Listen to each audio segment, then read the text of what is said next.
Comfort ಏನು? Full comfort. ನನಗೆ ನೋಡ್ತಾ ಇರೋದಿಲ್ಲ. ಒಂದು ನಿಮಿಷ ಮತ್ತೆ ಫೋನ್ ಬಂದ್ಬಿಡ್ತು. ಹಲೋ, ನೆನ್ನೆ ನೈಟ್ ಎಷ್ಟು ಸತಿ ಕೇಳಿದ್ದೀನಿ ನಂಗೆ ಸಿಗು ಅಂತ. ಈಗ ಸಿಗಕ್ಕಾಗಲ್ಲ. ನಮ್ಮ ತಾಯಿ ನಂಗೆ ಟೆನ್ಷನ್ ಮಾಡಬೇಡ. ನಮ್ಮ ತಾಯಿ BP ಇರುತ್ತೆ ಮೇಲೆ. ನೀನ್ ಸಿಗಲ್ಲ ಅಂತ ಹೇಳಿದ್ಕೆ ನಾನು ಬೇರೆ ಪ್ಲಾನ್ ಹಾಕೊಂಡಿದ್ದೀನಿ. ಹುಡುಗರು ಕಾಯ್ತಿದ್ದಾರೆ ಆಲ್ರೆಡಿ ಇಲ್ಲಿ. ಏ ಆಟ ಆಡಬೇಡ ಕಣ. ಇರೋ ಒಂದು ನಿಮಿಷ. ನೀನ್ ಕೇಳಿದಾಗೆಲ್ಲ ಬರಕ್ ನಾನು ಫ್ರೀ ಇರಲ್ಲ. ನೀನಷ್ಟು ಇಡು. ಮಚ್ಚಾ ಕೂಲ್ ಆಗಿರೋ, ಟೆನ್ಷನ್ ತಗೊಂಬೇಡ. ನೋಡಿ ನಾನು ಡೌನ್ ಇವತ್ತು ಮೀಟ್ ಆಗೋಣ ಅಂತ ಕರೆದೆ. ಅವಳು ಗ್ರೂಪ್ ಸ್ಟಡೀಸ್ ಅಂದ್ಲು, ಕಳಿಸ್ದೆ. ಅವ್ರಿಗೂ ಫ್ರೀಡಮ್ ಕೊಡ್ಬೇಕು, ಆರಾಮಾಗಿರ್ಬೇಕು ಕಣ.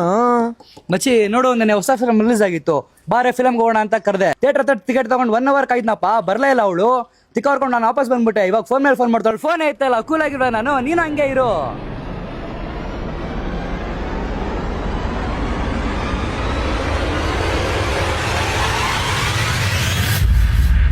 ಅದಕ್ಕೆ ನನಗೆ ಫೋನ್ ಬರ್ತಾ ಇರೋದಾ? ಹೀರೋ